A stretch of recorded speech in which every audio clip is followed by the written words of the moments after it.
What's going on, my lovely people? Back again, man. Must be going by fast. Another episode, Judge Me Free with NB3. I'm your host, Nelson Bernard III. So this month, it's been definitely a trying month mentally, especially when like I said, throughout this month I've had a lot of deep conversations with, of course, my wife, my older sister, my brother-in-law, my best friend, right? And including myself, of course, right? Because you can't forget about self. So throughout all those conversations, the theme pretty much has been, which is the theme for this month's episode, is delayed gratification. Now, of course, as humans, we're impatient. We want when we want it, how we want it, right?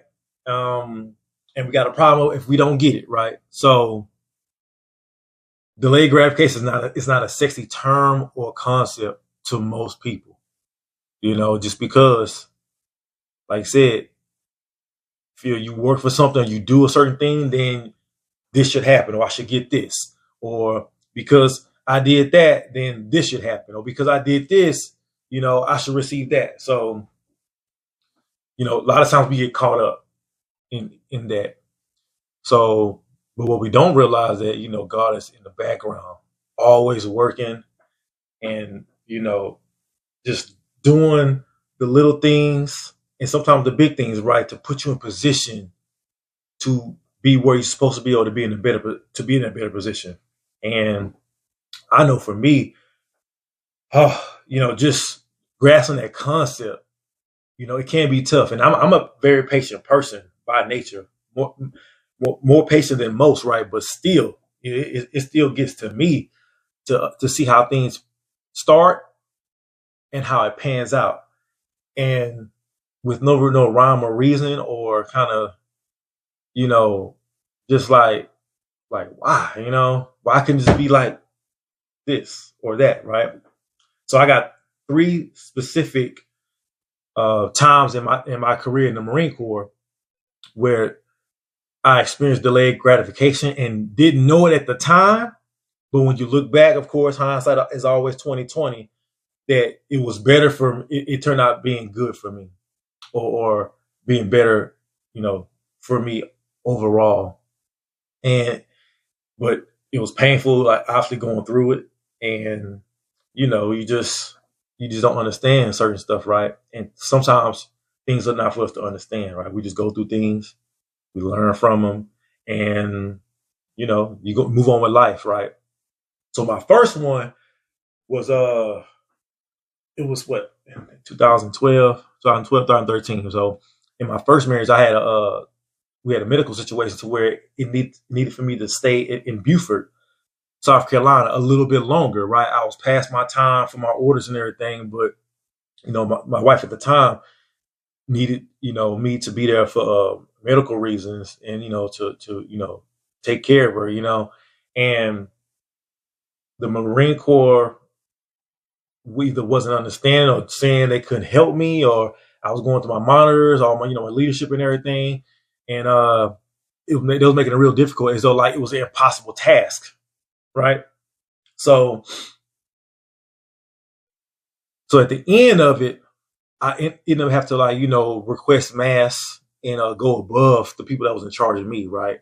Because there's no way in the history of the Marine Corps where my situation is very unique, to where y'all ain't never seen this before, y'all ain't never dealt with this before, to tell me there's nothing you can do for me, right? So I end up taking that course, that route, and I end up winning, right, and getting what I needed to support my family at the time, right? So, and I don't regret that, of course, but on the back end though, the Marine Corps was gonna get theirs back, right? So what happened was, once everything was good to go and it was cleared up, and I was able to be fit for worldwide service, and move on with my orders and my career and everything, I had just got selected for staff sergeant. So as soon as I got the notification, next 2 days I got orders to Okinawa, Japan, 1 year unaccompanied. yeah, and it was just like it was a real hard blow, and I'm just like wow, like what is this, right? So of course, wasn't anything that I was like fond of or like happy about, but again, we on orders, so what you gonna do? You know what I mean? So you gonna get out, or you gonna deal with what it is, right? So again, so I end up taking orders to Okinawa 1 year unaccompanied, which was my second tour for my career. And it was a different experience, of course, because the first time I was single, no kids and everything. But this time around, I got at the time one daughter and then one on the way. All right, so yeah, and then I married. So so it's like what, but going through that year, what it did was it exposed the weaknesses I had in my first marriage, right? So because we had never been apart, or we saw each other every night, there wasn't no deployments and anything like that in my first marriage. So what that year on the company showed was the weaknesses in the marriage, right? Now it was either up to us to either fix them or let it destroy us, right? But at the end of it, it ended in us getting divorced or whatnot. But when you look at the totality of the situation, like it's like, well, did I have to go through that 1 year unaccompanied? And what did I learn? What did it teach? What did it teach me? Right. So it's just one of those things where it's like, like why do I have to go through this type of pain, right? We always ask why, right? Because we want it to feel good all the time, all day, every day. But that's not the case. So that's one case, right? But my next one was when I left Okinawa and went to my next duty station, which was in California, 2-1, Second Battalion, First Marines, and I went through one deployment with them, and I was doing the workups and doing all the exercise and everything for the next float, right, on ship for like 6-7 months. And I got them all the way up until, we got done with all the workups and we getting ready to, go to the deployment. And my command, like, hey, we're going to keep you back.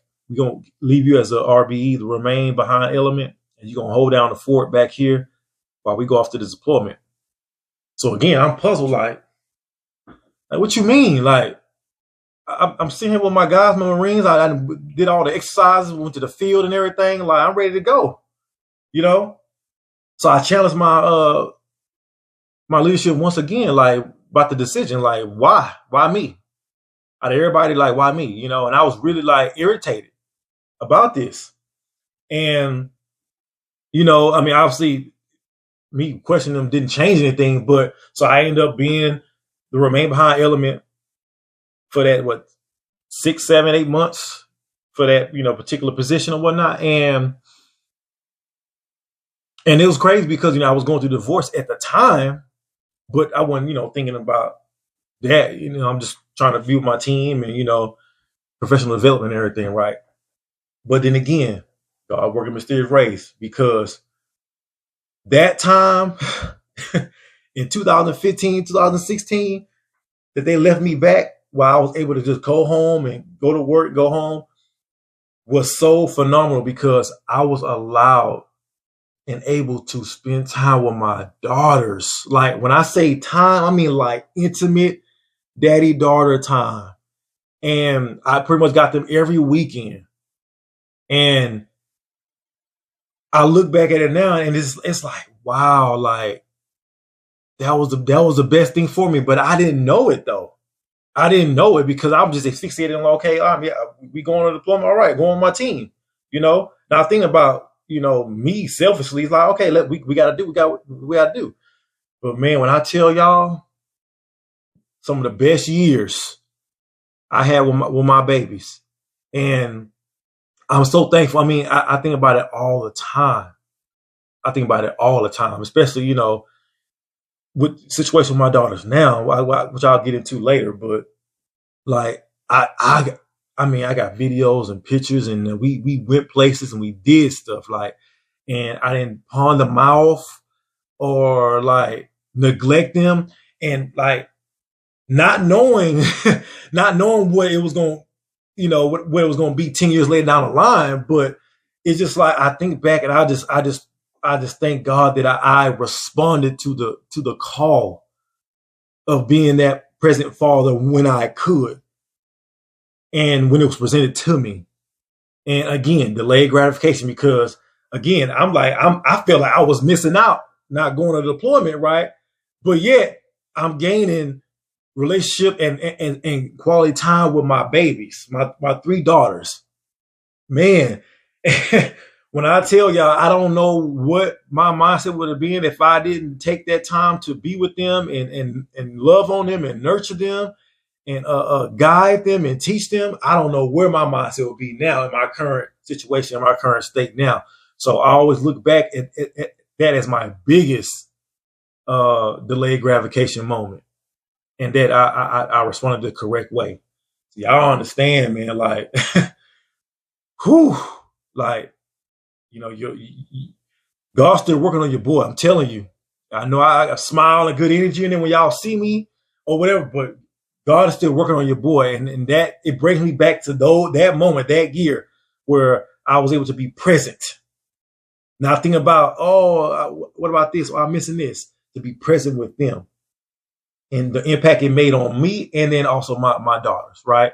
So that, whew, I mean, words can't explain what that opportunity and what that delayed gratification moment did for me as a whole, as a father, as a man, as a husband, as an all around human being.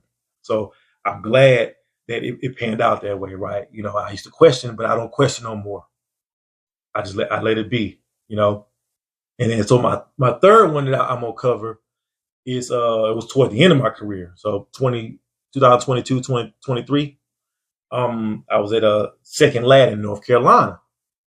Mind you, I'm the communication, I'm the data chief, not a real big position in the unit, but okay. But my command made me the SACO, the substance abuse control officer, right? Where I do urinalysis, check for drugs and make sure people are not coming to work drunk, that type of stuff, And I was pissed, I was mad. They made me that. I'm like, man, y'all got me at the end of my career. Like, what we doing? Like, why me? Out of everybody, why me? Not knowing, not knowing that position allowed me to connect and teach and be visible to more Marines in my unit versus just my little small communications group or my section, right? And I'm all about mentoring, guiding, counseling, the youth, right? So not knowing that position lined me up to pretty much have more influence in the unit than pretty much all of the leaders at the unit, because like I actually saw the Marines, I talked to them like human beings. I gave my wisdom, even though I was on my way out. They couldn't tell because I was going to do and give my best while I was there. And I was available to them until my retirement date, which was, y'all know, those who know, June 16th. So that was another pivotal moment, because again, I got to see the influence. I got to see the fruits of the labor toward the end, me affecting and changing, Marines' lives. And I still get, people hit me up to this day still, and let me know how I made them feel, how the atmosphere was different. Right. And that's why I made the comment in my retirement speech that I'm your favorites leader. Right. Because it's not about your position. It's not about how much rank you got. It's not about how much awards you have. It's about how many lives have you affected positively without, doing harm or being selfish or stepping over people, you know what I'm saying? Or clout chasing or doing it for the wrong reasons, right? I was pure with my leadership, right? So that's why I made that comment, and I stood on it. I did, because at the end of the day, the highest ranking person, and they're not the best leader or the most popular person, right? So, that situation definitely taught me that it's not what you do or how much power you have, is what you do with the power, is what you do with the ability that you have, right? Because I was mad. I was like, man, why y'all, what I'm saying? Why y'all be doing this? I'm doing your analysis, but it wasn't about that. See, I was literally the wrong way, right? But again, hindsight is 2020. So I was just so excited at the end that I was able to. I was at the end that I was honored to be the Sacco for the unit at the end of the day when I was on the stage in my retirement ceremony and doing my speech. So it's so you definitely gotta things happen for a reason. I'm a firm believer that things don't happen randomly. Like I don't believe in coincidence, right? So it's for a reason, but like it's where we at in our mental state, right? Can we receive it? Most times we not receiving it because we like, man, I want what I want.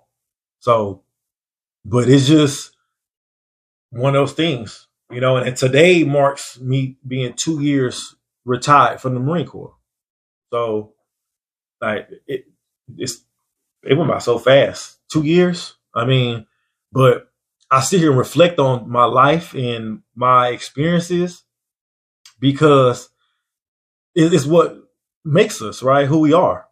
And we can sit back and be like, man, woe is me, or we can be like, man, why I had to go through that, right? But instead of looking at it like that, look at, okay, why did I go through that? What did I learn from that? What are the the takeaways, right? So but I mean, delayed gratification is real and it's definitely needed, because if we got everything we wanted right out the gate, we probably wouldn't do right by it. We probably wouldn't appreciate it. We probably wouldn't understand it, right? So you gotta understand, God put those safeguards in there for us because we don't know, we don't know. And I'm living proof, right? So so now tying into, the daughter piece, right? Being a father, right? With me being able to have that connection with them for that year, not being at the deployment, right? So, and fast forward to 10 years later now, in 2025, right?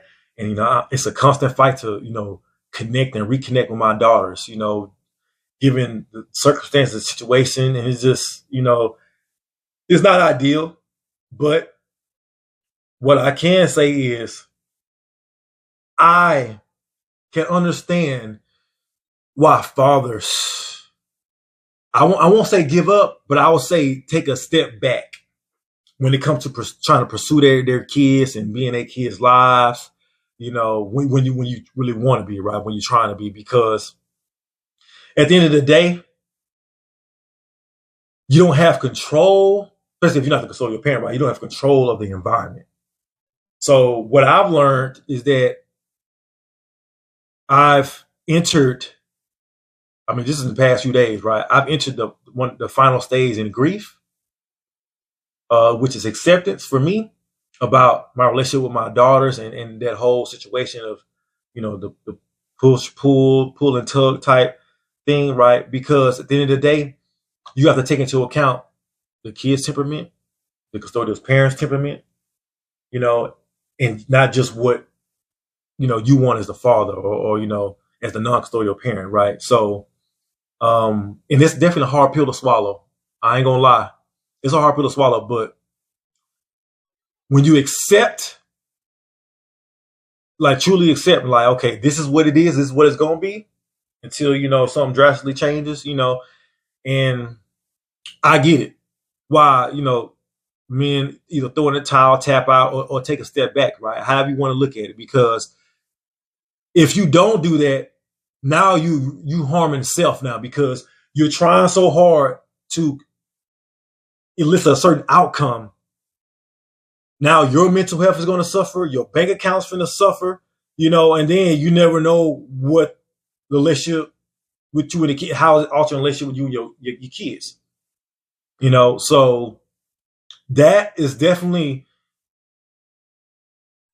a reason why, people, can get outside their body, you know, and not here to judge, but what I can say is I understand a lot more than I did a few years ago, because we all want to be selfish, right? We want what we want, but at the end of the day, what's best?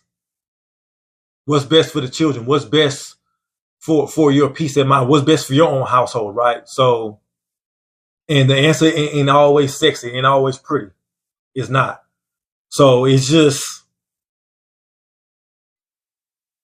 it's stuff like this situation I'm going through right now that makes me reflect on the things I've been through and why I went through in that particular moment and why I went through it that way, what I learned and gained from it. Because when you take those lessons and you apply it to everyday life, like present day, then you can make some sense of it. But at the best, at the very least, right, you can make peace of what it is. Not saying you have to like it, but you can make peace of what it is. Because if I go off of my emotions and my feelings, what I want, then I could potentially make it worse for myself, either knowingly or unknowingly, right? Or for my kids or whoever else involved, right? All parties involved. So it's imperative that you take that step back and assess the whole thing, and not just your slice, not just your point of view, not just your perspective. Because again, you don't know what the other person is going through. You don't know what the other person's environment is like. And it's a hard pill to swallow. It's a hard pill to swallow. And I commend the men who continue to fight. And I understand for the men who take a step back, because you can only do so much. And then again, you can't make your kids do anything they don't want to do, much less the other parent, much less the courts, right? So, yeah. So it just delayed gratification serves its purpose. It really does, because man, I'm telling you, like even with me starting my my counseling degree, right? And it's like I want to get to the the practice so bad, right? I want to get to the clinic so bad, right? But it's a process, right? And if I went off of what I wanted, I would, skip the classes and then let's get up into the clinic. Let's start seeing people, right? Because I have a passion for this, right? But then how I go. So you got to go through the process, right? The most important part of life is the process. And you have to respect the process and please embrace the process, right? And I'm reminded of it. Like I said, God is still working on me, y'all. Don't ever get that twisted. Because I was doing some soul searching a couple of days ago, like talking to my wife, like, I had to sit with myself, what I'm saying? And that 5 stages of grief, that stuff is serious and it's real. But I definitely reached my acceptance when it comes to my relationship with my daughters and stuff and how I was panning out, how I was going. Yeah. And it hurts and it sucks. It don't feel good, but it's necessary to, understand it and embrace it. Pure point blank. But the key to that is you have to love yourself a hell of a lot more than what you're chasing after, because at the end of the day, you have to wake up with you. When your mental state is not up to par. When you're not being yourself, right? But you continue to chase and go after this because that's what you want. But you neglecting self. So how can you really love what you're going after when you're not really loving on self and taking care of self, right? So that's how I have to look at it.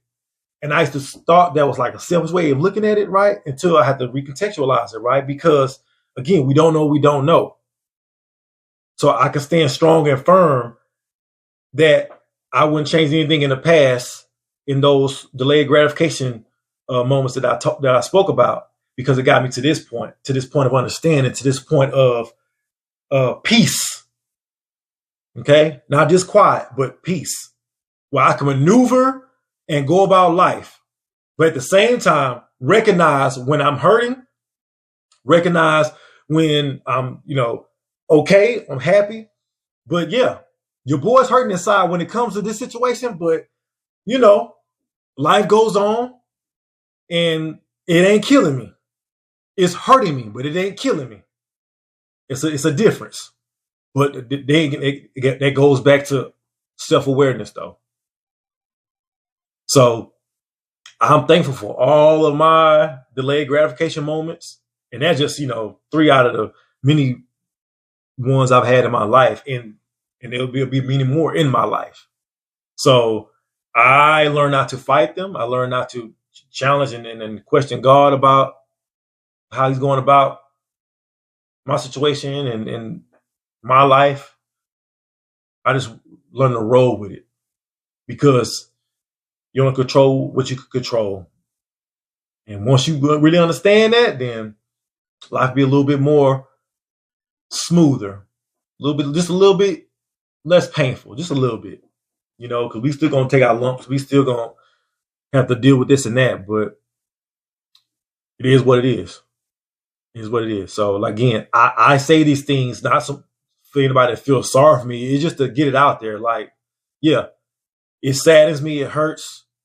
I want to be selfish at times, but you have to fight through all that. You have to die to your ego every day. I die to my ego every day because I know what I want, but it ain't always conducive for the people around me or everybody's involved. So I have to take that to account. And that's just what it is. Ain't no sugarcoating, and there's no happily ever after with that. But I'm okay. I can honestly say that I'm okay. And I'm going to deal with it as it comes. I got a good support system around me.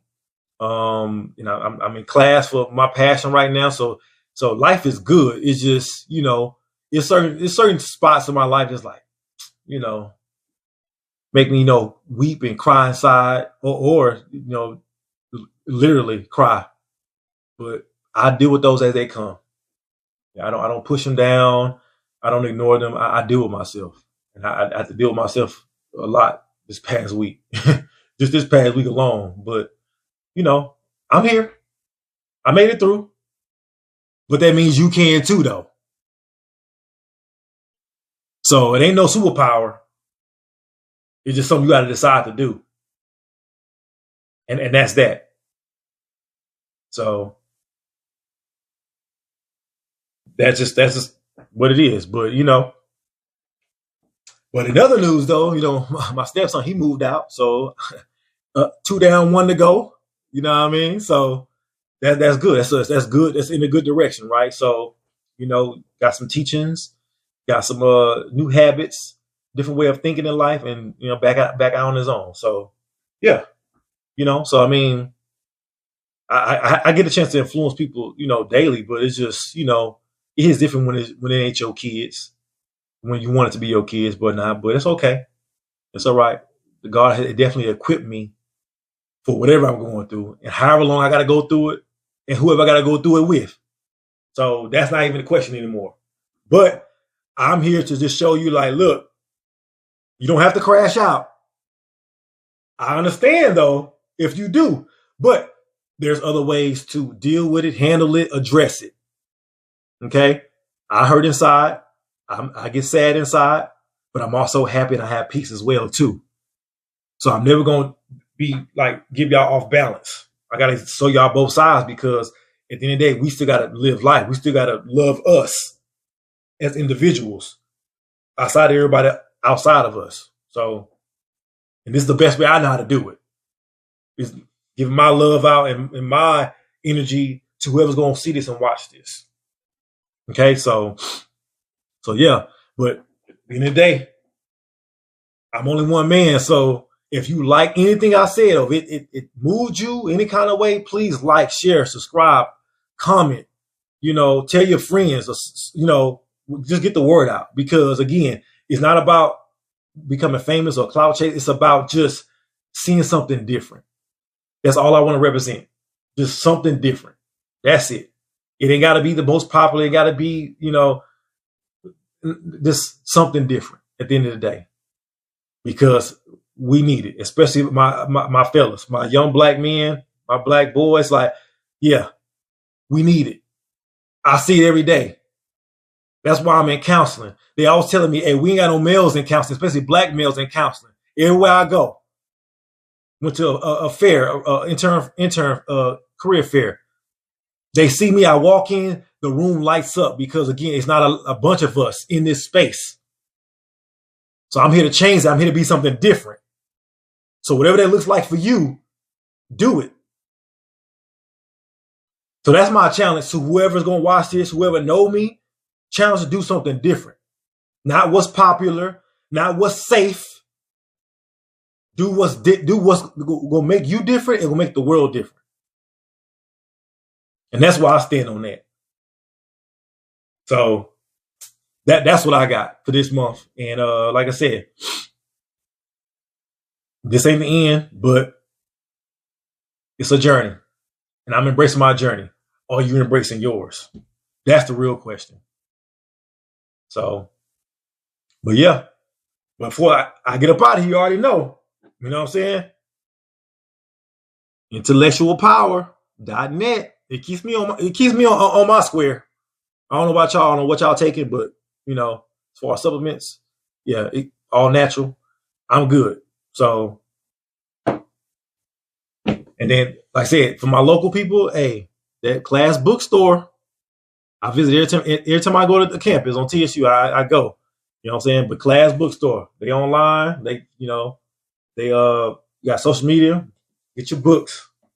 I just started reading myself, but again, it's something that I'm developing for sure. My big bro, Zoe Williams, MrZoeWhat.com. Get the book. Get that self-work in. I don't do this alone. I don't do this just in my sleep. Get the work. It's going to challenge you. But it's good, though. It's good for you. And, of course, my big sister, Zaza Ali. This book is the science of sex, right?